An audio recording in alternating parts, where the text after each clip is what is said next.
کہ جو کوئی نبی صلی اللہ علیہ وآلہ وسلم کے بعد کسی بھی شخص کے بارے میں یہ عقیدہ رکھے کہ اس کے اوپر اللہ کی وحی نازل ہوتی ہے اور وہ اللہ کی وحی کی تائید کے ساتھ فیصلے کرتا ہے، چاہے وہ اس کو امتی نبی کہتا ہو قادیانیوں کی طرح، چاہے وہ اس کو بزرگوں کا کشف و الہام کہتا ہو، چاہے وہ عقیدہ امامت کو بگاڑ کے اس شکل میں پیش کرے۔ ایک عقیدہ امامت وہ ہے جو آج کل پریکٹیکلی ایران والوں نے مان لیا ہوا ہے کہ امامت سے مراد پولیٹیکل لیڈر ہے۔ اس عقیدہ امامت میں تو ہم حضرت ابوبکر، عمر، عثمان و علی صاحب کو امام وقت مانتے ہیں، جو مسلم شریف میں حدیث ہے جو امام کی بیعت کے بغیر مرا وہ جاہلیت کی موت مرا۔ کفر کی موت نہیں سر، جاہلیت کی موت، ان نون میں۔ کفر اسلام کا فیصلہ تو اللہ رسول آخرت قرآن پہ ہونا ہے۔ تو میں نے اس میں جملہ بولا تھا اگر کوئی اس کی بگڑی ہوئی شکل مانے تو وہ ختم نبوت پہ ڈاکہ ہے۔ اب جب ہم شیعہ کے ساتھ ڈسکشن کریں گے تو ایسے غالی شیعہ ہیں جو امامت کو ڈیوائن مانتے ہیں نبوت کی طرح، اور وہ یہ پروپیگیٹ کرتے ہیں کہ وہ اللہ کی وحی کی تائید کے ذریعے معاملات کرتے تھے، تو ظاہر ہے اس عقیدے کو تو اسلام میں کوئی پذیرائی حاصل نہیں ہوگی۔ ایسے لوگوں کو تو پھر غلام احمد قادیانی اور اس کی جو پارٹی ہے اس کے اوپر کسی طریقے سے اعتراض کرنا نہیں چاہیے۔ اب یہ تو ضروری نہیں ہے کہ آپ وہی کام نبی امتی نبی کا لفظ بولے بغیر کر لیں، جو کہ امتی نبی کا لفظ بول کر وہ کرتے ہیں تو وہ غلط ہیں اور آپ ٹھیک ہو جائیں گے۔ اسی طریقے سے صوفیاء کے بارے میں بھی آپ کو کئی واقعات ملیں گے کہ وہ بالکل ڈائریکٹ اللہ سے گفتگو کا دعویٰ کر رہے ہوتے ہیں، اور یہ واقعات آپ کو ایون یعنی دیوبند۔ ہم نے کہا ان کا اور مولوی اسحاق صاحب کا باتوں کا جواب ہم دو مراحل میں دیں گے عزیزو۔ ایک مرحلہ یہ ہے کہ ہم اس سے پہلے کہ ان کی باتوں کو چھیڑیں کہ یہ کیا کہتے ہیں کہ مثلا ائمہ علیہم الصلوۃ والسلام کے پاس ملائکہ کیسے آتے ہیں، یہ کیسے ختم نبوت سے منافات رکھتا ہے، اس کا جواب کیا ہے، ایسی باتوں کا جواب اس سے دینے سے پہلے وہ اگلا مرحلہ ہے۔ اس سے پہلے ہم کہتے ہیں کہ آپ کا اپنا عقیدہ امامت کیا ہے۔ جناب محمد علی مرزا صاحب یا ان سے بڑھ کر علماء کو خطاب کرتے ہیں، ان کے گزشتہ علماء کو خطاب کرتے ہیں، جتنے ان کے ابو منصور ماتریدی سے لے کر آج تک ماتریدیہ کے جتنے علماء ہیں، ابو الحسن عشری سے لے کر آج تک جتنے ان کے علماء ہیں، احمد بن حنبل سے لے کر آج تک جتنے حنابلہ اور حشویہ اور مجسمہ کے علماء ہیں، ان کو خطاب۔ آپ کا نظریہ امامت کیا ہے؟ آپ شیعوں کے عقیدہ امامت پہ آپ تنقید کرتے ہیں، ہم دیکھتے ہیں کہ آپ کا اپنا کیا ہے۔ میں نے جیسے کل آپ کی خدمت میں عرض کیا، ان کا عقیدہ امامت اتنا احمقانہ ہے اور اتنا گھٹیا ہے کہ ان کو جرأت نہیں ہے کہ اپنا عقیدہ امامت سر علن لوگوں کو بتائے کہ ان کا عقیدہ امامت کیا ہے۔ میں نے کل 1 گھنٹے خارج جب ہم کہتے ہیں یعنی متن دکھائے بغیر، حوالہ جات دکھائے بغیر، ہم نے بتایا، آپ کی خدمت میں عرض کیا کہ کیوں جماعت عمریہ کا، ہمارے مسلمان بھائیوں کا،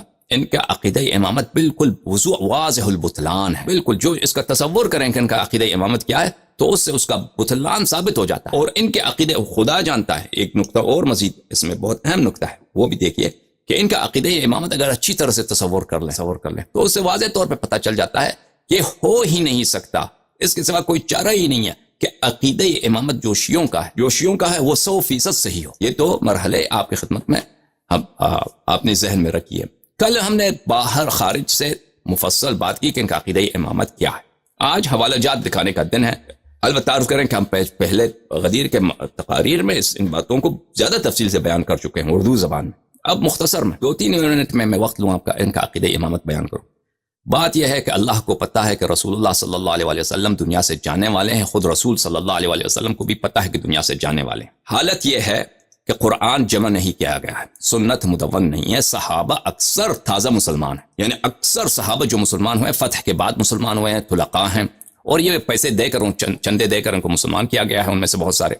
اور جو پرانے بھی مسلمان ہیں ان کی کوئی علم و تہذیب نہیں ہے، نہ علم ہے نہ تہذیب ہے، اکثر کی علم کم تہذیب کم، یہ بات سب ہم ثابت کریں گے۔ اور یہ بھی ہے کہ صحابہ اس طرح نہیں ہے کہ یہ سب مخلص مسلمان ہیں کہ رسول پاک صلی اللہ علیہ وسلم کے ہر فرمان پہ یہ جان قربان کرنے والے ہیں۔ اس کے بالکل برعکس، جس طرح رسول پاک صلی اللہ علیہ وسلم نے فرمایا کہ تم حضرت موسیٰ علیہ السلام کے قوم کے چال پہ چلو گے، جس طرح اصحاب موسیٰ علیہ السلام نے حضرت موسیٰ علیہ السلام کو اذیت کی، اسی طرح رسول پاک صلی اللہ علیہ وسلم کے صحابہ اکثر صحابہ نہایت موذی، نہایت غیر فرمان بردار، اور نہایت ہی رسول پاک صلی اللہ علیہ وسلم کے شان میں کوتاہی اور تقصیر کرنے والے لوگ تھے۔ حالات یہ ہیں اس زمانے کے حالات کو اب میں حوالے دکھاؤں گا نبی، میں مختصر بتا رہا ہوں کہ ادعا کیا ہے۔ نبی صلی اللہ علیہ وسلم کو پتا ہے کہ میں مرنے والا ہوں، اور یہ بھی پتا ہے کہ میرے پاس کوئی نبی نہیں آئے گا، اور یہ بھی پتا ہے کہ وہاں قرآن جمع نہیں ہے، سنت بھی کسی کتاب کی شکل میں مدون نہیں ہے، اور صحابہ کی بھی یہ حالت ہے، اکثر تقریباً سب کے سب ان پڑھ اور اس کے علاوہ ان میں مخلصین کی تعداد بھی بہت کم. یہ ایک طرف سے. دوسری طرف سے یہ بھی ہے کہ قیامت تک رسول اللہ صلی اللہ علیہ وآلہ وسلم کی ہدایت کو چلنا ہے. ان کی جانب سے جو شریعت آیا ہے، جو علم آیا ہے، جو ہدایت آیا ہے، صرف فقہ و احکام نہیں ہے بلکہ عقائد بھی، اس کو جاری رکھنا ہے. اور ان کے بعد کوئی اور نبی نہیں آئے گا کہ وہ اس دین کو کامل کرے. یہ بھی ہے. ساتھ ہی رسول پاک صلی اللہ علیہ وآلہ وسلم نے بار بار خبردار کیا ہے کہ میرے بعد جو ہے تم گمراہ ہو جاؤ گے، اور صحابہ کو بتایا کہ تم گمراہ ہو جاؤ، اور بتایا کہ تمہارا جو فتنہ ہے وہ دجال کے فتنہ. صحابہ کو کہا کہ تمہارا جو فتنہ ہے وہ دجال کے فتنے سے بھی زیادہ خوفناک ہے. اور یہ بھی بتایا کہ میرے بعد ایسے لوگ امام بنیں گے مسلمانوں کے جو شیطان سے بھی وہ ملعون ہیں.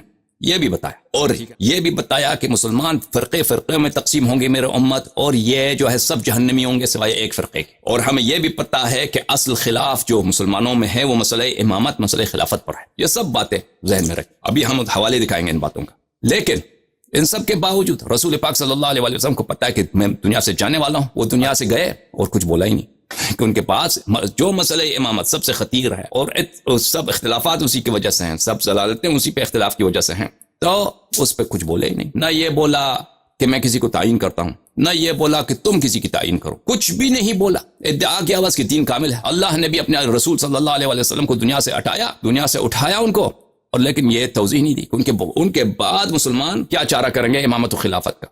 نہ کوئی قرآن میں کوئی آیات، نہ کوئی رسول صلی اللہ علیہ وسلم کا کوئی خطبہ، کچھ بھی نہیں. تو اگر دین کامل ہے میرے عزیزو، تو اس مسئلے میں کیسے ہو سکتا ہے کہ ہدایت نہ ہو؟ جو اللہ جو مہربان ہے، اس کے نبی کے بعد صلی اللہ علیہ وسلم کے بعد کوئی دوسرا نبی نہیں بھیجنا اس نے، قرآن کے بعد دوسرا اس نے کتاب نہیں بھیجنا، اور مسلمانوں کے لیے بھی حجت بھی تمام کرنا نا، حجت بھی تمام کا اللہ کی جانب سے ہدایت ہے. تو یہ کیسے ہو سکتا ہے کہ اس مسئلے کو ایسا ادھورا چھوڑ دیا؟ اچھا، پھر ان کا مسئلہ امامت کیا ہے؟ مسئلہ امام کیسے بنتا ہے؟ یہ کہتے ہیں کہ امام 3 طریقوں سے بنتا ہے. ایک تو اختیار سے بنتا ہے، یعنی لوگ اختیار کریں گے، اہل حل و عقد اختیار کریں گے، کسی کو امام بنائیں گے. ان سے پوچھتے ہیں اس کی دلیل لے کے آؤ. اگر یہ واقعا کوئی شرعی طریقہ کار ہے کہ تم کہتے ہو کہ نبی صلی اللہ علیہ وسلم کسی کو امام بننا ہے، تو اس کا طریقہ کیا ہے کہ امت کے اہل حل و عقد اختیار کریں گے. تو کوئی آیت دکھاؤ، کوئی حدیث دکھاؤ کہ رسول پاک صلی اللہ علیہ وسلم نے فرمایا. کچھ بھی نہیں ہے ان کے پاس. یہ سب بناؤ، یعنی من گڑت باتیں اپنے جیب سے بناؤ، دین میں داخل کرتے جاؤ. آپ اب شاید ہو سکتا ہے ان سے کوئی کہے کہ یہ اجتہاد ہے. اب اجتہاد کے جواب دے. کوئی نہ آیت قرآن نہ کوئی حدیث ہے. دوسرا طریقہ کار یہ ہے کہ پچھلے والا خلیفہ دوسرے والے خلیفے کو، اگلے والے خلیفے کو تعین کرے گا، وصایت کرے گا، وصیت کے ذریعے اس کو اپنا خلیفہ بنائے گا. اچھا، تم تو کہتے ہو کہ نبی کریم صلی اللہ علیہ وسلم نے کسی کو تعین نہیں کیا، امت پہ چھوڑ دیا، تو اس کی کیا پچھلے والا خلیفہ اگلے والے خلیفے کو تعین کرے؟ اس کی کوئی حدیث دکھاؤ، اس کی کوئی آیت دکھاؤ. نہ حدیث نہ آیت، کچھ بھی نہیں. تیسرا طریقہ کار امامت کا یہ ہے ان کے نزدیک کہ جو بھی شخص تلوار کے زور سے مسلمانوں پہ حاوی ہو جائے تو وہ واقعاً خلیفہ بن جاتا ہے. اس کا شرعاً اطاعت کرنا واجب ہے، اس کے خلاف خروج کرنا جائز نہیں ہے، حرام ہے. اور ان کے نزدیک یہ بھی عقیدہ ہے کہ خلیفہ جتنا فاسق ہو، جتنا فاجر ہو، شارب خمر بھی ہو تو اس کا اطاعت کرنا واجب ہے اس وقت تک کہ وہ گناہوں کی طرف دعوت نہ دے. تو لازمی بات ہے، خلیفہ جو شخص سیاست کر کے خلافت میں آ جاتا ہے تو عمدن کسی کو، علناً کسی کو شراب کے، مسلمانوں کو شراب پینے کی دعوت نہیں دیتا. اس کو ضرورت ہی نہیں ہے، پاگل تو نہیں ہو، اس نے اپنی حکومت بچانا ہے. لیکن شریعت میں وہ اپنے کام چلانے کے لیے وہ ایک خلیفہ اگر ظلم کرنا چاہتا ہے تو اس کے پاس بہت سارے طریقے ہیں اس طرح کے، اور پوری تاریخ میں ہوتا رہا ہے. تو یہ 3 طریقہ کار ہیں میرے عزیزوں ان کے پاس. اب اجتہاد کا جو بات ہے نا، اجتہاد کا بات، اب انشاءاللہ تبارک و تعالی ان کی اجتہاد پہ بات کریں گے. ہم ان سے دلیل مانگتے ہیں کہ اگر تم واقعاً یہ کہتے ہو کہ رسول پاک صلی اللہ علیہ وآلہ وسلم نے بہت سارے احکام بیان نہیں کیے، وہ امت کے علماء کے اجتہاد پہ چھوڑ دیا ہے، ٹھیک ہے نا؟ اگر یہ بات کہتے ہو، دین میں جھوٹ بولنا، دیکھیں دین میں جھوٹ بولنا یہ تو کفر ہے، انسان جہنمی بن جاتا ہے. اگر واقعاً یہ کہتے ہو کہ بہت سارے احکام رسول اللہ صلی اللہ علیہ وآلہ وسلم نے تبیین نہیں کیے، بیان نہیں کیے ہیں، انہوں نے امت کے علماء کے اجتہاد پہ چھوڑ دیا ہے. ہم کو یہ حکم ہے کہ ہم امت کے علماء سے وہ اجتہاد کرتے جائیں اور ہمیں بتائے جائیں کیا کہ وہ حکم کیا ہے.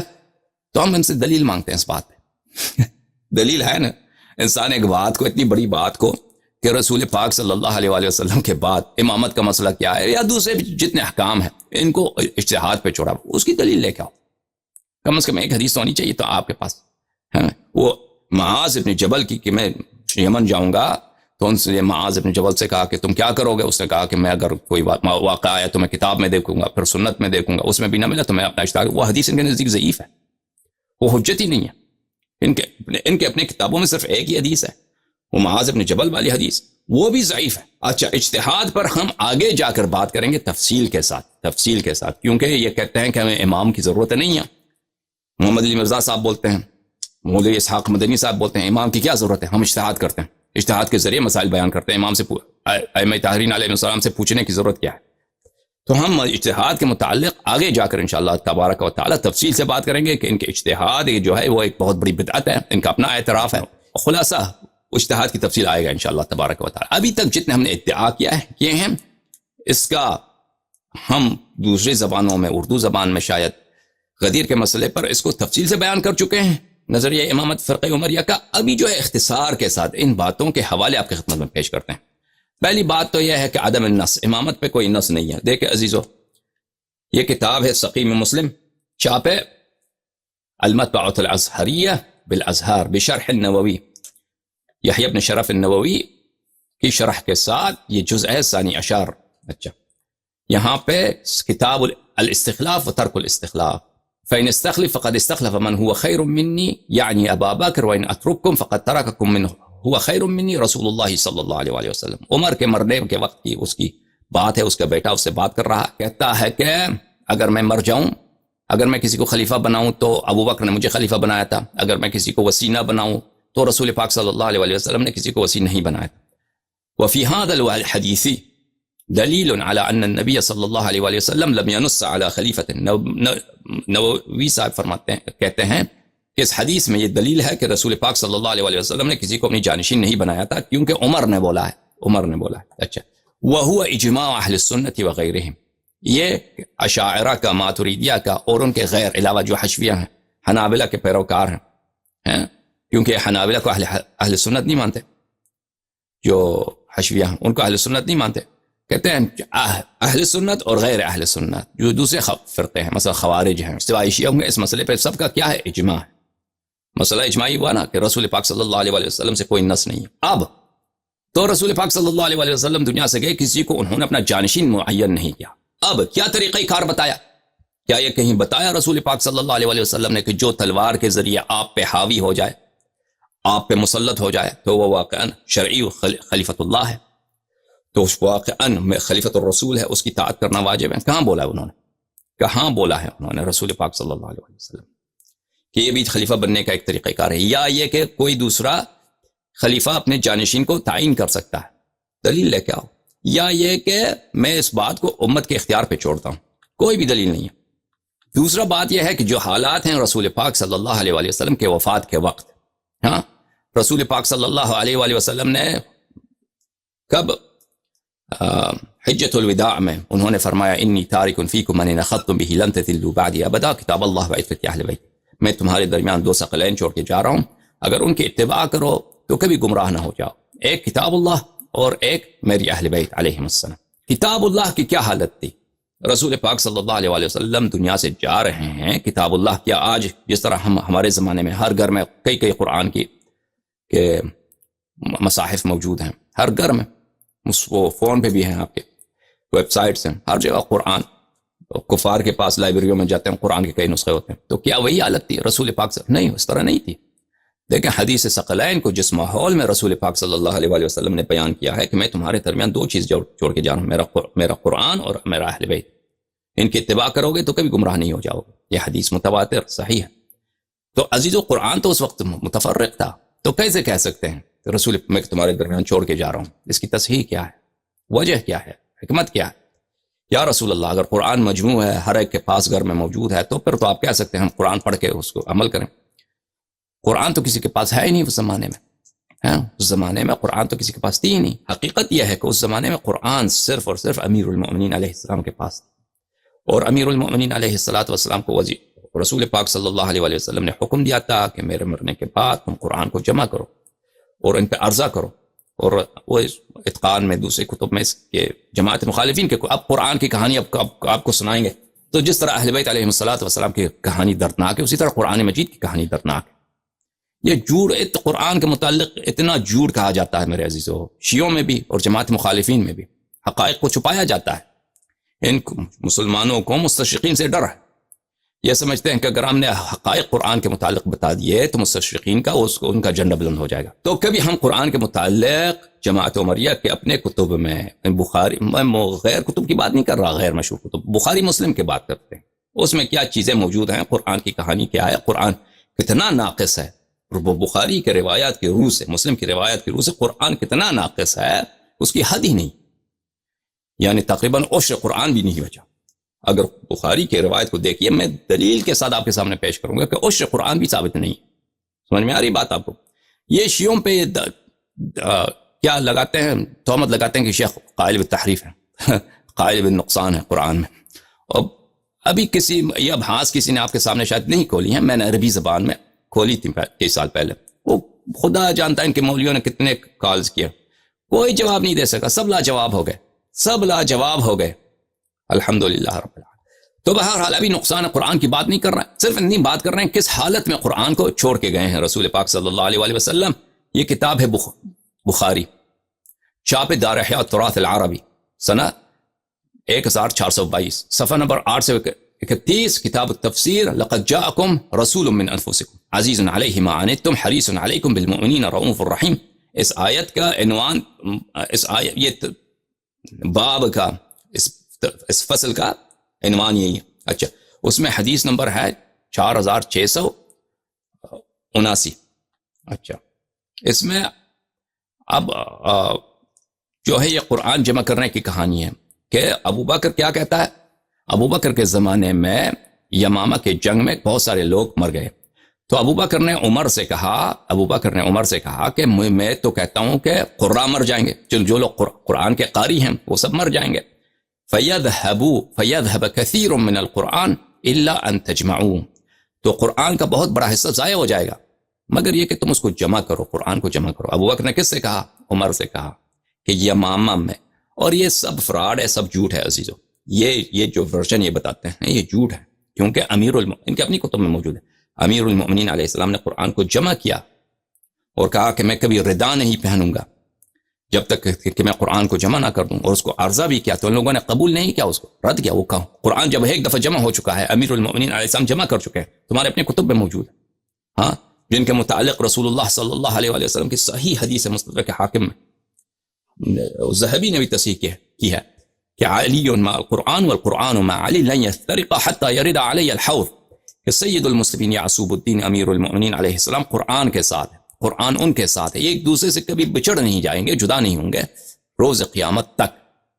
جب انہوں نے جمع کیا ہے تو زید بن ثابت کون ہے؟ ابو بکر عمر کو کیا قرآن آتا ہے کہ ابو بکر عمر سے کہہ رہا ہے کہ قرآن جمع کرو وإلا یہ ضائع ہو جائے گا، قرآن بہت سارا حصہ ضائع ہو جائے گا. دیکھو عزیزو، یہ کہتے ہیں کہ یہ آیت بسم اللہ الرحمن الرحیم، انا نحن نزلنا الذکر وانا له لحافظون، کہ ہم نے ذکر کو نازل کیا ہے اور ہم ذکر کی حافظ ہیں. ذکر کا سے کیا مراد لیتے ہیں؟ قرآن. جو مشہور تفسیر ہے یہ متفق علیہ نہیں ہے کہ ذکر سے مراد قرآن ہے. بہت سارے مفسرین کہتے ہیں سے مراد قرآن نہیں ہے، ان کے اپنے فرقے کے. سے مراد کون ہے؟ رسول پاک صلی اللہ علیہ وسلم. اگر رسول پاک صلی اللہ علیہ وسلم مراد ہیں تو یہ بالکل بھلے نقصان قرآن اور اس کے بحث سے بالکل اجنبی والی بات ہوگی. لیکن یہ جو مشہور آپ کو واقعہ سنایا جاتا ہے، تفسیر سنایا جاتا ہے، یہی ہے انا نحن نزلنا الذکر وانا، اللہ نے ٹیکہ لیا ہے اور ذمہ لیا کہ میں قرآن کی حفاظت کروں گا. ٹھیک ہے، مان لیا. اگر تفسیر یہی ہے تو ابو بکر کیوں کہہ رہا ہے کہ اگر ہم قرآن نہیں جمع کریں گے تو بہت سارا قرآن ضائع ہو جائے گا؟ جب اللہ نے ذمہ لیا ہے تو کم از کم یا ابو بکر اس آیت سے ناواقف ہے، یا اگر واقف ہے تو اس تفسیر کو نہیں مانتا، کوئی اس کے پاس کوئی دوسرا تفسیر ہوگا. تو ابو بکر نے عمر سے کہا وَإِنِّي لَأَرَىٰ أَن تَجْمَعَ الْقُرْآنَ، میرا سوچ ہے کہ قرآن کو تو جمع کر لے یا عمر. اچھا معاف کیجئے، میں نے الٹا کہہ دیا کہ عمر نے ابو بکر سے کہا کہ تو قرآن کو جمع کر لے، قرآن ضائع ہو جائے گا، قرآن تو جمع کر لے. ابو بکر نے کیا جواب دیا؟ ابو بکر نے عمر سے کہا کہ کیف افعل شیئا لم يفعله رسول اللہ صلی اللہ علیہ وسلم، میں کیسے ایک کام کو انجام دوں کہ رسول پاک صلی اللہ علیہ وسلم نے اس کو انجام نہیں دیا، سنت ہی نہیں ہے. جس پہ قرآن نازل ہوا ہے اس کو پرواہ نہیں تھی قرآن جمع کرنے کی، اس سے جب ایسے متفرق چھوڑ کے چلا گیا، بتایا بھی نہیں کہ اس کو جمع کرو، سنت یہ امر بھی نہیں دیا کہ جمع کرو، حکم بھی نہیں دیا. اچھا، تو عمر نے بہت التجا کیا تو ابو بکر کو اس نے قناعت دیا. ابو بکر قانع ہو گیا تو ابو بکر نے زید بن ثابت کو بلایا. اگر واقعا ان کو اپنے قرآن کا علم ہوتا تو یہ خود جمع کرتا ہے نا. ابو بکر عمر کہتے ہیں سب سے افضل ہے. خلیفہ کا کیا کام ہے؟ عمر کو کہہ دیتا کہ تو قرآن جمع کر رہا ہوں، اس کو خود نہیں معلوم.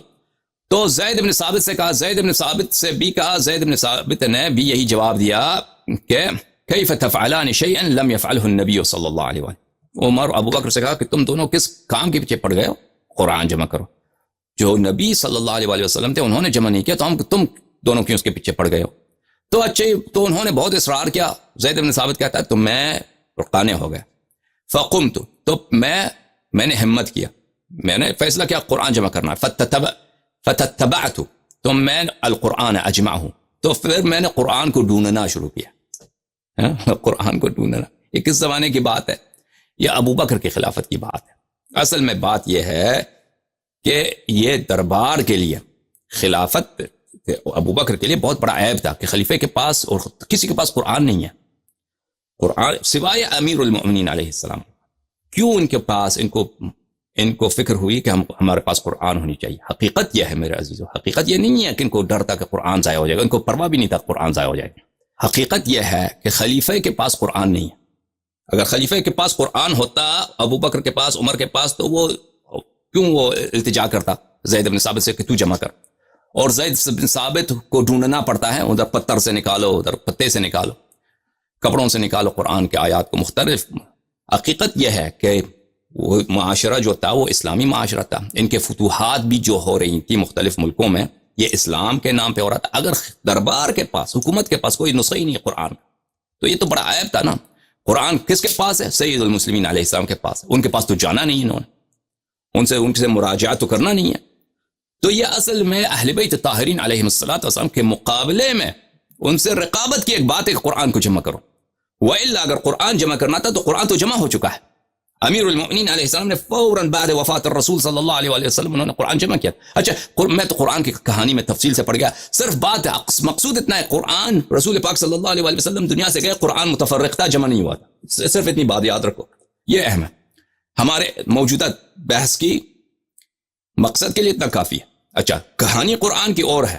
تو میں نے قرآن کو جمع کیا من الرقاع والاکتاف والعصب وصدور الرجال. کچھ آیتیں کاغذ کے پرچوں پہ لکھی تھیں، کچھ آیتیں کہاں پہ لکھی ہیں؟ ہڈیوں پہ لکھی ہیں، اور کچھ آیتیں کہاں پہ لکھی؟ پتوں پہ، درخت کے پتوں پہ لکھی. تو میں جمع لفظ دیکھیں، فتتبعت القرآن اجمعہ، تو میں نے شروع کیا ڈھونڈنا. تتبع کہتے ہیں ڈھونڈنے کو، جستجو کرنا کہ قرآن کہاں ہے، قرآن کہاں ہے. تو کہیں آیت ملتا ہے پتھر پہ لکھا ہے، کہیں قرآن ملتا ہے کہ وہ ہڈی پہ لکھا ہے، کہیں قرآن ملتا ہے کیا تو یہ قرآن کو اس طرح چھوڑ کے گئے نبی صلی اللہ علیہ وسلم. دیکھیے تو، اور حکم بھی نہیں دیا کہ اس کو جمع کرو، اور خلیفہ بھی معین نہیں کیا.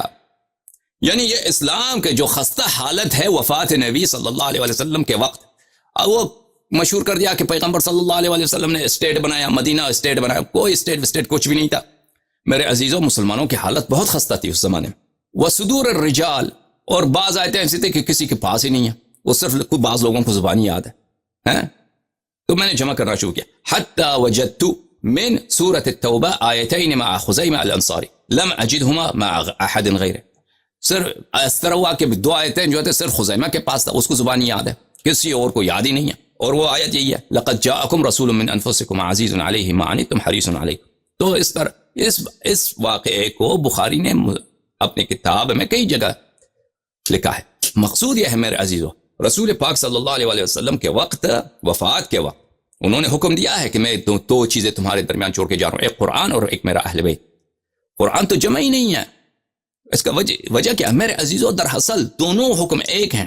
قرآن کی اتباع کرو، اہل بیت علیہ السلام کی اتباع کرو، کیونکہ قرآن صرف اہل بیت علیہ السلام کے پاس تھے اس وقت، رسول صلی اللہ علیہ وسلم کے وفات کے وقت اور حجۃ الوداع کے وقت. اور اسی وقت امیر المؤمنین علیہ السلام کا ہاتھ بھی اٹھایا تھا، اسی حدیث ثقلین کے وقت، من کنت مولا فہذا علی علیہ السلام مولا.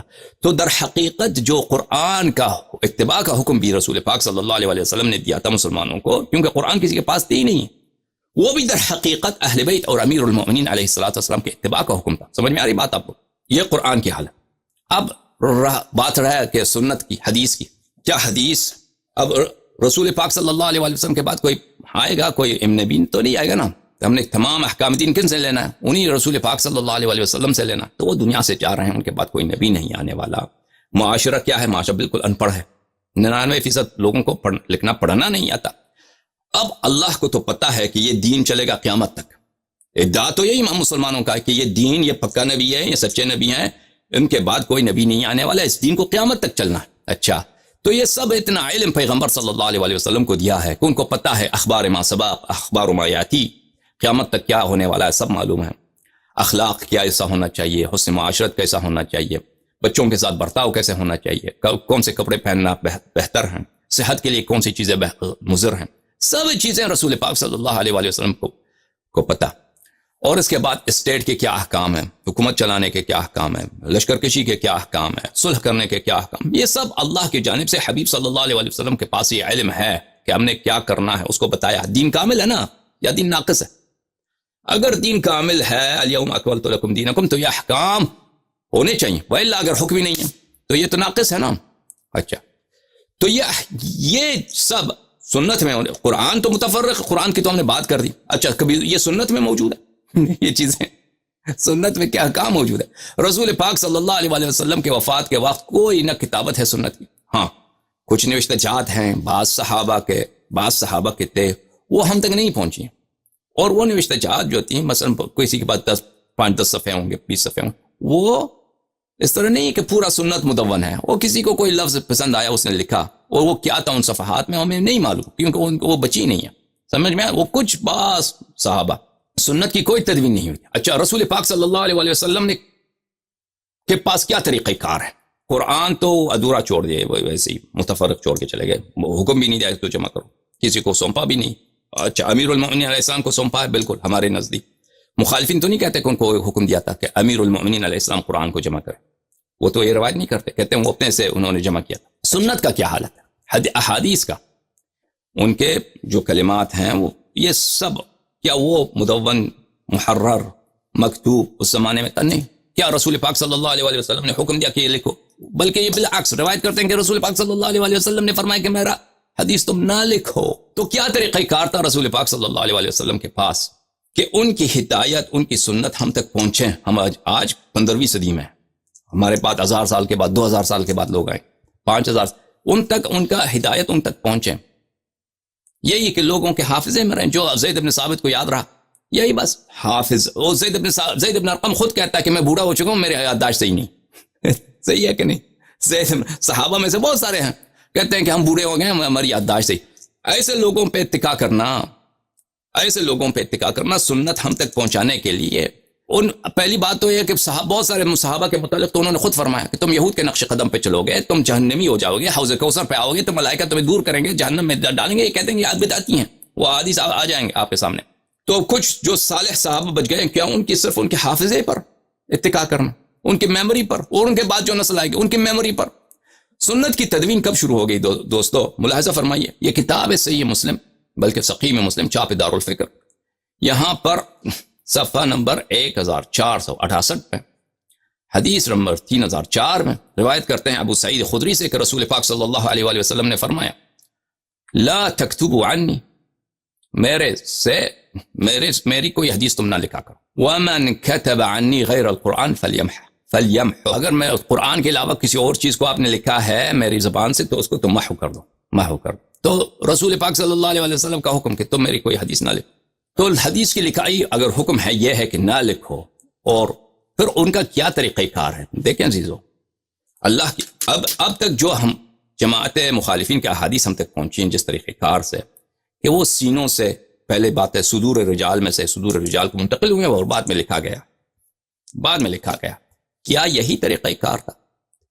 کیا یہی طریقہ کار رسول پاک صلی اللہ علیہ وسلم کا حکم یہی تھا کہ یہی طریقہ کار ہونی چاہیے؟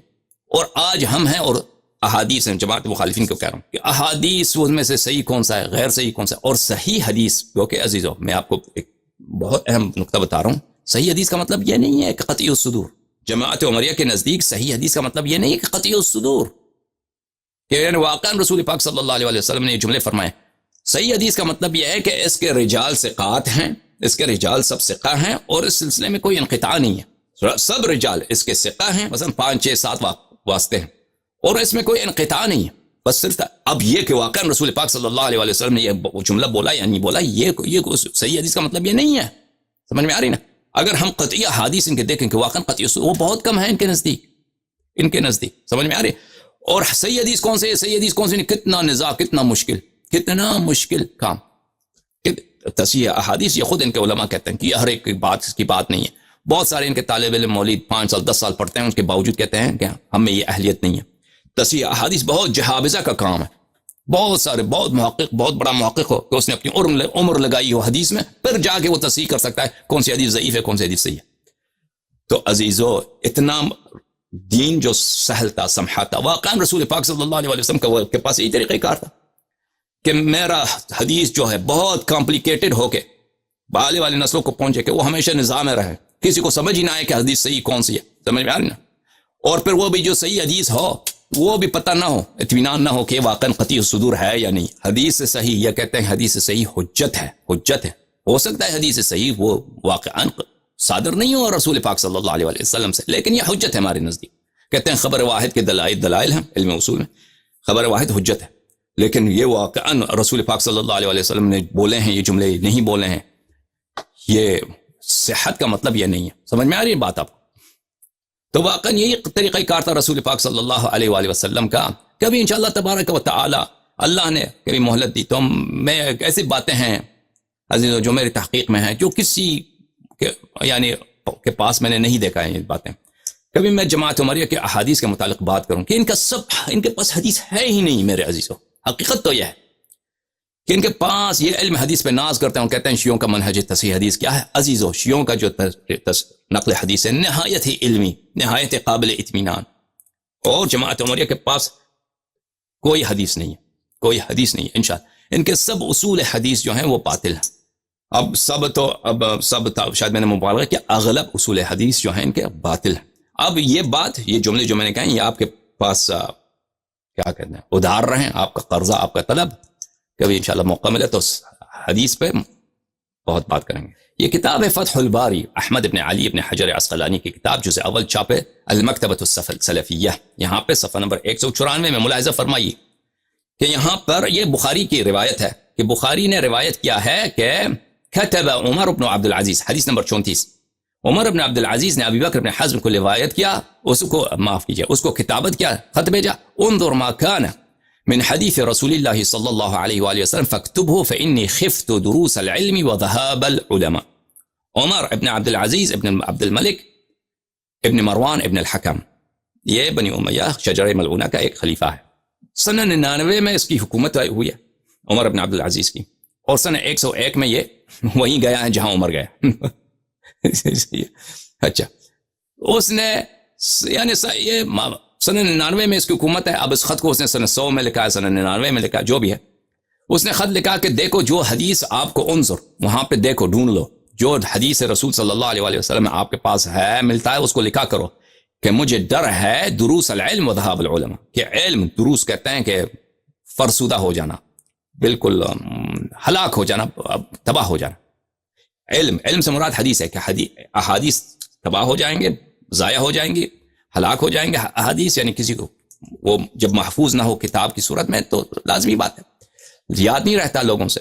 وذهاب العلماء, اور جو علم جانتے ہیں حدیث جن کو یاد ہے وہ بھی مر جائیں گے. یہ بخاری کی حدیث ہے. اس حدیث کے شرح میں ابن حجر لکھتے ہیں یستفاد منه ابتداء تدوین الحدیث النبوی صلی اللہ علیہ وآلہ وسلم. اس حدیث سے اس کتابت جو ہے کتاب خط ہے عمر ابن عبد العزیز سے, اس سے استفادہ کرتے ہیں. اس سے پتہ چلتا ہے کہ یہ ابتداء ہے کب, کس بات کا, کتابت حدیث نبوی کا, تدوین حدیث نبوی صلی اللہ علیہ وآلہ وسلم کے ابتداء ہے. یہ کون سا سنہ ہے اس کی؟ اس نے اگر اپنے شروع حکومت میں بھی لکھا ہو نا سن 99 میں, سن 102 تک اس کی حکومت تھی. وَكَانُوا قَبْلَ ذَلِكَ يَعْتَمِدُونَ عَلَى الْحِفْظِ, اس سے پہلے مسلمانوں کا, راویوں کا کیا تھا؟ اعتماد تھا حفظ پر, اپنے حافظے پر.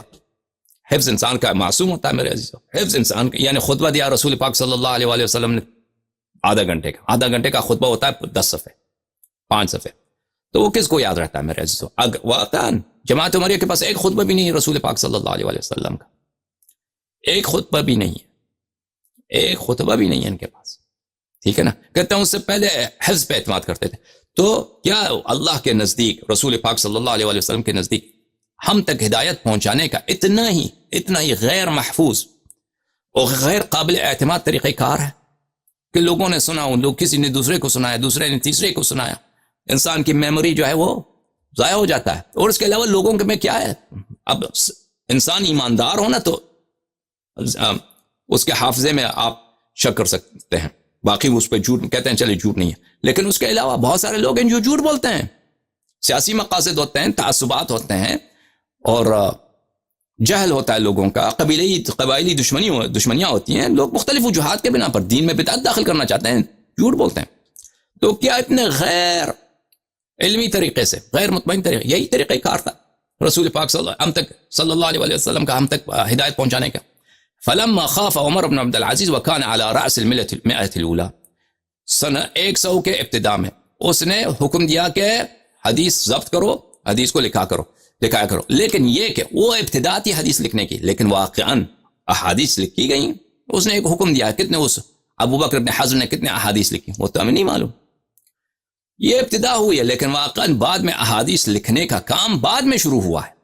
یہ جو ہے ایک ابتدائی بات ہے۔ رسول پاک صلی اللہ علیہ وسلم دنیا سے جا رہے ہیں، ان کو پتہ ہے کہ میں دنیا سے جا رہا ہوں، اللہ نے بھی خبر دی، انہوں نے خود خبر دی ہے۔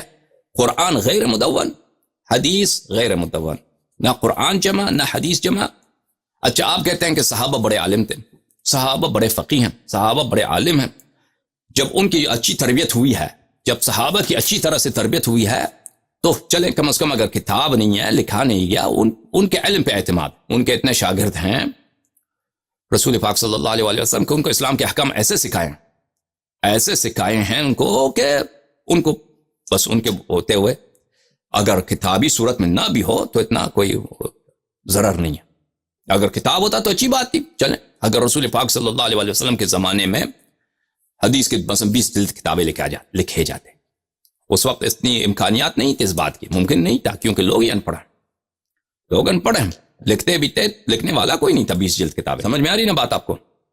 لیکن فرض کرتے ہیں اگر لکھا جاتا، وہ محفوظ رہتا، وہ کتابیں ہم تک پہنچا، آپ کہیں گے وہ اچھی بات ہے، لیکن وہ ممکن نہیں تھا۔ اس لیے رسول پاک صلی اللہ علیہ وسلم نے صحابہ کی، ان کی نسل کی ایسی تربیت کی کہ ان کو اچھی طرح سے علم حاصل ہو۔ تو عزیزو، صحابہ کی اکثریت وہ آخر میں مسلمان ہو گئے، ایسی بات نہیں ہے کہ صحابہ کی تربیت بڑی، ان کے علم بہت، وہ آخر میں مسلمان ہو گئے فتح مکہ کے بعد، اکثریت صحابہ ہے۔ اور جو صحابہ فتح مکہ سے پہلے مسلمان ہوئے ان کو چھوڑیے، جو صحابہ ہجرت سے پہلے مسلمان ان کی کیا حالت ہے علم میں، مسائل دین میں؟ میرے عزیزو، ان کے مثال میں ایک لیتا ہوں، عمر، ایک مثال ہے ابو بکر، ان ابو بکر کے علم کی کیا حالت ہے، عمر کے علم کی کیا حالت ہے؟ تو ان کے پاس کچھ ہے عمر سے یا ابو بکر سے کہ اس کے علم دکھائے۔ میں عمر کے ایک دو روایات ان کے کتب میں دکھاتا ہوں کہ یہ ان کے نزدیک جو سب سے عالم ہے، جو سب سے فقیہ ہے، جو سب سے اس کے تربیت جو ہے نا رسول پاک صلی اللہ علیہ وسلم نے صحیح طور پہ کیا، اس کو ابتدائی باتیں نہ دین کی معلوم ہے، نہ قرآن کی معلوم ہے، نہ احکام رسول صلی اللہ علیہ وسلم کی معلوم۔ ملاحظہ فرمائیے، یہ کتاب ہے مسلم، ترجمہ وحید الزمان، علامہ وحید الزمان، یہ جلد نمبر 1، یہ ہے صفحہ نمبر 448 میں۔ اچھا حدیث کون سی ہے بھائی؟ حدیث نمبر 820۔ روایت ہے، ایک شخص عمر کے پاس آیا اور کہنے لگا مجھے جنابت ہوئی اور پانی نہ ملا۔ عمر نے فرمایا کیا؟ نماز نہ پڑھو۔ دیکھو قرآن کی آیت ہے سورۃ النساء، اعوذ باللہ من الشیطان الرجیم، سورۃ النساء، ان کنتم مرضی او علی سفر، اگر تم مریض رہو یا مسافر رہو، او جاء احدکم من الغائط، یا کسی کو پخانہ آ جائے، او لامستم النساء، اور عورتوں کو تم ملامست کر دو، یعنی جنب ہو جاؤ، کیونکہ قرآن حیا سے بات کرتا ہے، قرآن حیا، لامستم النساء، مفسرین کا اقوال آپ دیکھیے، یہ کنایا ہے، عورت کے ٹچ کرنے سے وضو باطل نہیں ہوتی، ملامست سے، عورت سے جماع کرنے وہ یعنی اس جنابت سے وہ وضو باطل ہوتا ہے اور غسل واجب ہو جاتا ہے۔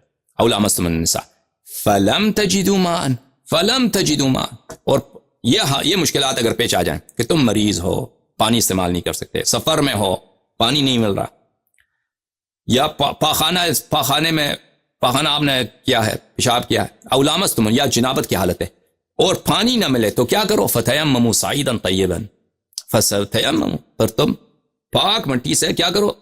پاک مٹی سے تیمم کرو. فامسحوا بوجوہکم وایدیکم، فامسحوا، اور مسح کرو اپنے چہرے پر اور اپنے ہاتھوں پر. سورہ مبارکہ مائدہ میں اللہ تعالیٰ فرماتا ہے اعوذ باللہ من الشیطان الرجیم وَإِن كُنتُمْ جُنُبًا فَطَّهِرُوا، اگر تم جنوب ہو تو طہارت حاصل کرو، طہارت حاصل کرو. اور رسول پاک صلی اللہ علیہ وآلہ وسلم نے فرمایا بلی کہ جعلت لی الارض مسجدا وطہورا، زمین جو ہے وہ میرے لیے محل عبادت، محل سجدہ اور طہور، اس کے ساتھ آپ طہارت ترابیہ حاصل کر سکتے ہیں، تیمم کر سکتے ہیں. فرمایا قرآن مجید نے او لامستم النساء فلم تجدوا ماء فتیمموا صعیدا طیبا، کہ اگر مٹی نہ ملے تو کیا کرو، مٹی نہ ملے، پانی نہ ملے تو تم اگر جنوب ہو جاؤ تو مٹی نہ ملے تو تیمم کرو. اور تیمم کا طریقہ بھی بتایا فامسحوا بوجوہکم ایدیکم منہ، مٹی کے ساتھ اپنے چہروں پر اور اپنے ہاتھوں پہ تم مسح کر دو. ہاں تو قرآن نے صحیح بتایا، قرآن نے واضح طور پہ بتایا. اب عمر، اب یہ اگر یہ واقعہ جو ہم مسلم سے آپ کو بتا رہے ہیں کہ عمر نے فتویٰ دیا کہ نماز نہ پڑھو، اجتہاد کیا نا. اب اجتہاد کے متعلق آئندہ جا کر ہم بات کریں گے. عمر نے فتویٰ دیا کہ تم نماز نہ پڑھو. اگر تم مسلمانوں یہ کہتے ہو کہ عمر کو ان آیات کا علم تھا، اس کے باوجود اس نے فتویٰ دیا ہے، تو یہ تو بالکل کفر ہے. کیونکہ اگر کوئی شخص جان کر آیت قرآن کے نص کے خلاف فتویٰ دیتا ہے تو وہ تو بالکل واضح کفر ہے. تو اس سے ثابت ہوا کہ جو شخص آپ کے نزدیک سب سے بڑا صحابی ہے اس کا کفر لازم ہے. ہاں تو صحابہ پہ بہرحال اعتبار اٹھ گیا. اگر کہتے ہیں اس کو علم نہیں تھا تو ہم یہی تو کہتے ہیں. ہمارا ادعا یہی ہے کہ صحابہ کو آپ سمجھتے ہیں کہ ان کو رسول پاک صلی اللہ علیہ وسلم نے ان کی بڑی تربیت کی اور صحابہ بہت ہی عالم بن گئے، فقیہ بن گئے کہ اب کتاب کی ضرورت ہی نہیں ہے، قرآن جمع کرنے کی ضرورت ہی نہیں ہے، فکر کرنے کی کوئی ضرورت ہی نہیں ہے. تو ہم کہتے ہیں تو یہ تو ابتدائی چیزیں وہ اس کو نہیں معلوم تھا. اور یہ اس زمانے کی بات ہے کہ عمر خلیفہ بن چکا تھا، خلیفے کو صریح آیت قرآن نہیں معلوم. صریح آیت قرآن کس وہ بھی ایسا مسئلہ نہیں، کوئی شاذ مسئلہ ہے کہ کبھی پیش نہیں آتا. عرب میں پانی بہت کم ہوتا ہے میرے عزیز، خصوصاً اس زمانے میں، عمر کے زمانے میں، صدر اول میں، اس زمانے میں پانی کم ہوتا ہے عرب میں. وہاں پہ بہت ہوتا ہے کہ انسان کو پانی نہیں ملتا، یعنی انسان جنوب ہو جاتا ہے، نماز کا وقت نکل رہا ہے، آپ اگر جا کے کنویں سے پانی نکال دیں تو نماز قضا ہو جائے گی، پانی نہیں ملتا. یا کسی سفر میں ہیں، کہیں دور ہیں، کنواں دور ہے، وہ وقت نہیں ہے پانی لانے کا، تو پانی کہاں سے لائیں گے؟ یہ تو بہت پیش آتا ہے. اب ہم شہر میں رہتے ہیں، پانی گھر میں پانی کا نلکا ہے، بہت پیش آتا ہے کہ پانی بعض دفعہ انسان کو پانی نہیں ملتا، ٹھیک ہے نا. اس زمانے میں تو پانی کا نلکا ہی نہیں ہے، کنواں ہے 300 میٹر، اس میں سے پانی نکالنا بھی اتنا آسان نہیں ہوتا، ٹھیک ہے نا. عمار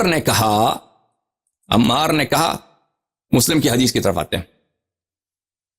آپ نے عمر نے کیا فرمایا؟ عمر نے حکم دیا کہ نماز نہ پڑھنا. عمار رضی اللہ تعالی عنہ نے کہا کہ اس کا عنوان دیکھیں، اے عمر بولا نہیں، اے امیر الفاسقین. ہم امیر المؤمنین علیہ السلام صرف اور کس کو بولتے ہیں؟ صرف رسول پاک صلی اللہ علیہ وآلہ وسلم کے پیارے بھائی کو، ان کے برادر عزیز کو، برادر بروح برابر کو، ان کو کہتے ہیں امیر المؤمنین علیہ السلام. یہ مخصوص ان کے لیے. دوسرا جو بھی اس لقب کو ڈالے وہ امیر الفاسقین ہوتا ہے. اچھا، اس سے کہا کہ اے امیر الفاسقین، تم کو یاد نہیں؟ تو پتہ چلا یہ خلیفہ بن چکا تھا اس زمانے میں.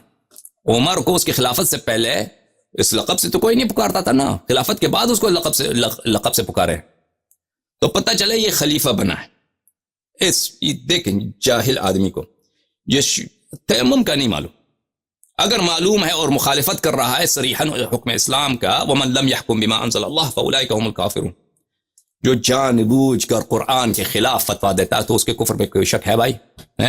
ہاں، تم کو یاد نہیں جب میں اور آپ لشکر کے ایک ٹکڑے میں تھے اور پھر ہم کو جنابت ہوئی اور پانی نہ ملا، آپ نے تو نماز ہی نہیں پڑھی ہے؟ آپ نے نماز، اس زمانے میں بھی اس کو قرآن نہیں تھا. اچھا، یہ کس رسول پاک صلی اللہ علیہ وسلم کے حیات کیا زمانہ، لیکن میں مٹی میں لوٹا اور نماز پڑھ لی. رسول اللہ صلی اللہ علیہ وسلم نے فرمایا تجھے کافی تھا اپنے دونوں ہاتھ زمین پہ مارنا، پھر ان کو پھونکنا، پھر مسح کرنا، اور دونوں پونچھوں پر. عمر نے کہا خدا سے ڈر اے عمار، یعنی سوچ سمجھ، خدا سے ڈر، اس کا ترجمہ یہ ہے کہ سوچ سمجھ کر حدیث بیان کر. دیکھو عزیزو، عمار کیا فرماتے ہیں؟ عمار کو تعجب ہوا کہ عمر ایسا فتویٰ کیوں دے رہا ہے. ایسا صریح قرآن کے خلاف. پھر وہ بولا اے عمر تجھے تو یاد ہے ہم دونوں جنب ہو گئے تھے سفر میں, جنابت ہوئی تھی, تو مجھے اسی زمانے میں قرآن کی آیت اس کو یاد ہے کہ بھئی تیمم کرنا ہے, لیکن تیمم کا طریقہ نہیں معلوم, تو اس نے زمین میں لوٹ ماری ہے. تو بعد میں رسول پاک صلی اللہ علیہ وسلم کے پاس آئے تو انہوں نے کہا کافی تھا کس طریقے سے تم تیمم کرو کہ مٹی پہ ہاتھ لگاؤ, پھر پھونک مارو, پھر چہرے, پھر ہاتھوں پہ لگاؤ, یہ تیمم کافی ہے, اس جنابت دور, نماز پڑھو. تمہیں یاد نہیں؟ تو پتہ کیا چلا عزیزو, پتہ یہ چلا کہ عمر کو آتا ہے, کیونکہ ایسا واقعہ پیش آ جائے تو انسان بھولنا ممکن ہے لیکن محتمل نہیں ہے. عمر کو واقعہ یاد ہے لیکن اس کو پرواہ نہیں ہے. حقیقت تو یہ ہے کہ یہ جان بوجھ کر رسول اللہ صلی اللہ علیہ وآلہ وسلم کی مخالفت کر رہا ہے. اس کو جو بھی ضد ہے اس کے دل میں, رسول پاک وَإِلَّا کیا وجہ ہے, کیسے انسان بھول سکتا ہے؟ دیکھیں ایک دفعہ مجھے میرے والد یا میرے کوئی ٹیچر ایک دفعہ تیمم سکھا دے تو میں وہ بھول سکتا ہوں, آپ بھول جائیں گے. میں ایک دفعہ آپ کو تیمم سکھاتا ہوں, تیمم میں ہاتھ سر زمین پہ مارو, چہرے پہ بلو, یہ کرو, ختم بات. پھر آپ یہ بھول جاتے ہیں, چاہے کہ وہ آپ سفر میں رہیں اور نماز نہ پڑھیں, پھر واپس آ جائیں, رسول پاک صلی اللہ علیہ وسلم آپ کو تیمم سکھائے, تیمم کا پھر انسان بھول سکتا ہے اس بات کو. اس کا بھولنا تو مشکل ہے, اس کا بھولنا میں نہیں کہتا غیر ممکن ہے, کہتا ہوں کہ یہ مشکل ہے, غیر محتمل ہے. تو عمر کو تیمم کا پتہ تھا, لیکن بدبختی کی یہ حالت ہے.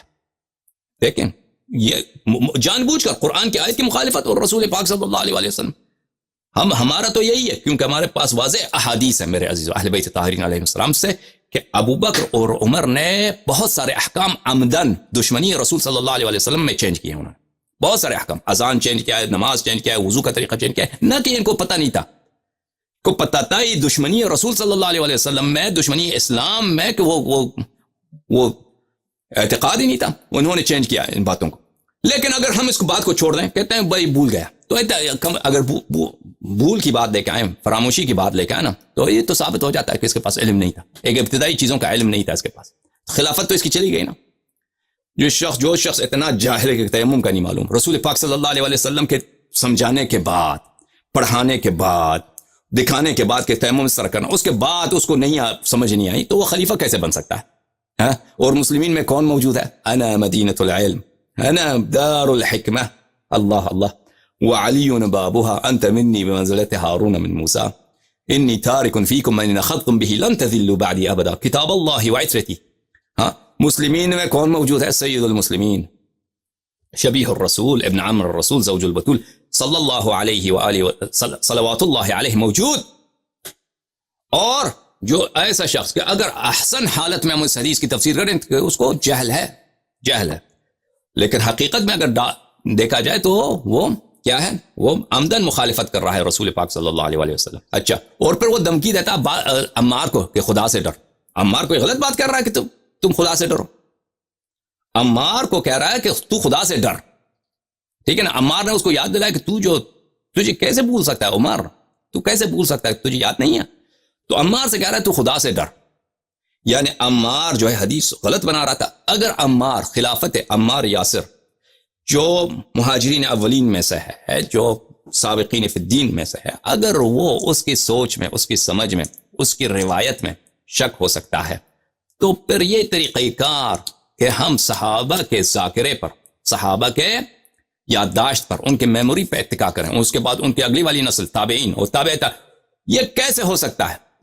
اگر صحابہ کی یادداشت دیکھیں عزیز, عمر نے کیا کہا؟ عمر نے کہا کہ تو خدا سے ڈر, خدا سے ڈر. وہ علامہ وحید الزمان صاحب نے عمر کے اس دھمکی کا, کیونکہ عمر کی بے عزتی ہے نا, تیمم تجھے پتہ نہیں. اصل تو بات یہ ہے اس کا جو حمل صحیح ہے اس پہ حمل نہیں کرتا وحید الزمان. کس مسئلے پہ حمل کرتا ہے؟ حمل اس بات پہ کرتا ہے کہ تو سوچ سمجھ کر بیان کر. یعنی عمار, صحابہ جو ہیں غلطی کر سکتے ہیں حدیث میں, ان کی یادداشت میں غلطی ہو سکتا ہے. اگر مقصد یہی ہے تو پھر تمہارے سارے حدیث سے ہاتھ اٹھانا پڑے گا نا. تم تو کبھی صحابہ کی جرح نہیں کرتے. اگر صحابہ کی یادداشت پر, ان کے نقل حدیث پر سوال اٹھایا جا سکتا ہے, نقد کیا جا سکتا ہے, تو پھر رسول پاک صلی اللہ علیہ وسلم کیسے راضی ہو گئے کہ حدیث غیر مدون اور ایسے جماعت کے یادداشت پر, ان کے حافظے پر اتکا کریں جو غیر قابل اعتماد ہے. یہ کہتے ہیں کہ بھائی صحابہ کی ایسی تربیت ہوئی کہ ان کی موجودگی میں کتاب لکھنے کی ضرورت کیا ہے. ملاحظہ فرمائیے یہ کتاب ہے کون سی؟ مسند احمد بن حنبل، طبع دار الحدیث بالقاہرہ، جزء الثانی، بہت بڑے محقق حدیث کے احمد محمد شاکر نے اس کتاب کی تحقیق کی ہے، چھاپ دار الحدیث بالقاہرہ، سند 1416 میں کتاب چھپی ہے۔ حدیث نمبر 1656، 1656، اس کیا فرمایا؟ اسناد صحیح حدیث ہے نا۔ اچھا، ابن عباس سے روایت ہے، قریب روایت کرتے ہیں ابن عباس، انہو قال له عمر نے ابن عباس کو اس طرح پکارا، یا غلام، اے لونڈے، اے لڑکے، یا غلام، یہ لڑکے، کیونکہ ابن عباس سن میں کم ہے، نوجوان ہے، رسول پاک صلی اللہ علیہ وآلہ وسلم کے وفات کے وقت نوجوان تھا، 13-15 سال اس کی عمر ہے اس زمانے میں، تو عمر کے خلافت میں 17 سال، 16 سال، 18 سال، اب پتہ نہیں کہ عمر کے خلافت کے کس حصے کی بات ہے یہ۔ اے غلام، هل سمعت من رسول الله صلی اللہ علیہ وآلہ او من احد من اصحابه اذا شک الرجل في صلاته ماذا يصنع؟ دیکھیں، اس کو خود شکیات نماز کا حکم نہیں ہے، ابن عباس سے پوچھتا ہے، ابن عباس، اے غلام، اے لڑکے، تو نے کبھی سنا ہے رسول پاک صلی اللہ علیہ وآلہ وسلم سے تجھے پتہ ہے کہ انہوں نے کیا فرمایا کہ نماز میں آدمی کو اگر شک ہو تو کیا کرے؟ رکعت میں شک ہوتا ہے کہ کتنے رکعتیں پڑھی ہیں انسان، تو آپ نے ان سے پوچھا ہے رسول پاک صلی اللہ علیہ وسلم نے، یا کسی صحابہ سے، تم بتاؤ نا، کیونکہ یہ عبداللہ ابن عباس نوجوان ہے، عمر اس سے سیکھنے کی کوشش کرتا ہے، کیونکہ اس زیادہ شرم کی بات نہیں ہے نا، ایک بڑا آدمی اس سے کوئی دیکھ نہیں رہا، اس سے پوچھ رہا، تو عبداللہ ابن عباس نے اس کا جواب نہیں دیا۔ فبینا ہوا کذالک، اسی حالت میں، اسی گفتگو میں تھا، اذا اقبل عبد الرحمن ابن عوف آیا، فقال فیما انتما، عبد الرحمن ابن عوف کو پتہ چلا کہ یہ خلیفہ جو ہے اس سے پوچھ رہا ہے کوئی بات، خلیفہ جو ہے کہ نوجوان لڑکے سے سیکھنے کی کوشش کر رہا ہے۔ فقال، کیا بات ہو رہی ہے؟ عمر نے کہا، سألت هذا الغلام هل سمعت من رسول الله صلی اللہ علیہ وآلہ او احد من اصحابه اذا شک الرجل في صلاته ماذا يصنع؟ اے عبداللہ ابن عباس، کیا تو نے عبد الرحمن ابن عوف کو عمر نے جواب دیا کہ میں نوجوان سے سوال کر رہا تھا کہ کیا اس نے رسول پاک صلی اللہ علیہ وآلہ وسلم یا کسی صحابی سے اس نے سنا ہے کہ اگر انسان کو نماز میں شک ہو تو وہ کیا کرے؟ شرع کار کے۔ اور عزیزو، یہ شک نماز جو ہے، نماز میں شک کرنا، یہ کوئی غیر مبتلا بہ نہیں ہے کہ انسان کو کبھی یہ تو عام پیش آتا ہے، انسان کو شک ہوتا ہے کہ بھئی 3 رکعت پڑھی، 4 پڑھی، 4 ختم کیا، یہ غلطی سے آپ 5ویں رکعت میں چلے گئے ہیں، انسان کو شک ہوتا ہے، دوسری رکعت ہے، تیسری رکعت، یہ تو ہمیشہ ہوتا ہے انسان کو، یہ تو کوئی مگر یہ کہ کہہ دیں کہ آپ عمر معصوم ہے، اگر معصوم ہے تو عبداللہ ابن عباس سے کیوں پوچھ رہا ہے؟ اگر اس کو معلوم ہے تو عبداللہ ابن عباس سے کیوں پوچھ رہا ہے؟ معلوم نہیں ہے نا، تبھی تو پوچھ رہا ہے، سیکھنے کی کوشش کر رہا ہے، علم حاصل کرو، خلیفہ علم حاصل کر رہا ہے۔ تو عبد الرحمن ابن عوف نے کہا، سمعت رسول اللہ صلی اللہ علیہ وسلم، عبد الرحمن ابن عوف نے کہا کہ میں نے رسول پاک صلی اللہ علیہ وسلم سے سنا کس طرح کرو، شک پیش آ جائے، 2-3 درمیان کے شک آ جائے تو کیا کرو؟ تو عزیزو، جس شخص کو اتنی ابتدائی باتیں، نہ تیمم کا پتہ ہے، نہ نماز کا پتہ ہے، نہ تیمم کا پتہ ہے، نہ نماز کا پتہ ہے، اور یہ ان کے نزدیک سب سے افضل عالم صحابی ہے، تو یہ ادعا کرنا کہ وہ علم الرسول صلی اللہ علیہ وآلہ وسلم، جس میں کوئی علم الرسول صلی اللہ علیہ وسلم عین یقین ہے، اس میں شک نہیں ہے، اس میں ظن نہیں ہے، اس میں اجتہاد نہیں، علم رسول اللہ صلی اللہ علیہ وآلہ وسلم، وما ينطق عن الهوى ان هو الا وحی یوحی، اللہ کی جانب سے خالص نور ہدایت بشر کے لیے تا روز قیامت آیا ہے۔ تو رسول پاک صلی اللہ علیہ وآلہ وسلم اس علم کو تو دنیا سے جا رہے ہیں، خود اللہ بھی پتہ ہے کہ جا رہے ہیں، تو عقائد میں مسلمانوں میں اختلاف ہوگا، تفسیر قرآن میں مسلمانوں میں اختلاف ہوگا، الفاظ قرآن میں مسلمانوں میں اختلاف ہوگا، نماز پڑھنے کے طریقے میں اختلاف ہوگا، الا ماشاء اللہ اب مسائل پتہ نہیں۔ تو یہ علم جس میں کوئی اختلاف نہیں ہے، یہ علم جس میں کوئی گمراہی نہیں ہے، یہ علم جس میں کوئی شک نہیں ہے، سب نور یقین ہے، ٹھیک ہے نا؟ رسول پاک صلی اللہ علیہ وآلہ وسلم نے کیا سوچا کہ یہ امانت الہی، یہ ہدایت ہم تک کیسے پہنچائے، آنے والی نسلوں تک۔ دنیا سے چلے گئے، کوئی بھی نہیں، دنیا سے چلے گئے، نہ کسی کو خلیفہ معین کیا، نہ کسی کو معلم بنایا، نہ قرآن تدوین، نہ حدیث مدون۔ صحابہ کو بھی ادعا کرتے ہیں صحابہ کی تربیت ہے، صحابہ میں سے جو آپ کے نزدیک سب سے افضل ہے عمر، اس کے علم کا یہ حالت ہے، اس کی علم کا یہ حال خدا جانتا ہے۔ اگر ہم عمر کی جہل میں 40 تقریر کرنا چاہیں تو 40 تقریر کر سکتے ہیں، کہ اس کے جہل کے واقع، وہ خود اقرار کرتا تھا کہ بلے کل الناس افقہ منی حتی العجوزات، کہ سب لوگ مجھ سے عالم ہیں، افقہ ہیں، حتیٰ کہ عورتیں اپنے پردوں میں۔ تو یہ بھی ادعا غلط ہے، اور یہ ادعا کرنا کہ صحابہ کا حافظہ اتنا اچھا تھا کہ ان کے حافظے پہ اتکا کر رہے ہیں، یہ بھی غلط ہے۔ خود صحابہ الا ماشاء اللہ ایک دوسروں کو انہوں نے تختیہ کیا، تکذیب کیا، الا ماشاء اللہ. اب کبھی بات آئے گا نا کہ صحابہ کو نقل حدیث میں ان کو تختیہ کیا ہے، خطا کار قرار دیا ہے اور غلط قرار دیا. صحابہ نے خود اعتراف کیا کہ ہماری جو ہے یادداشت کمزور ہے. اس کے واقعات بہت سارے. اچھا، یہ صحابہ علمی لحاظ سے.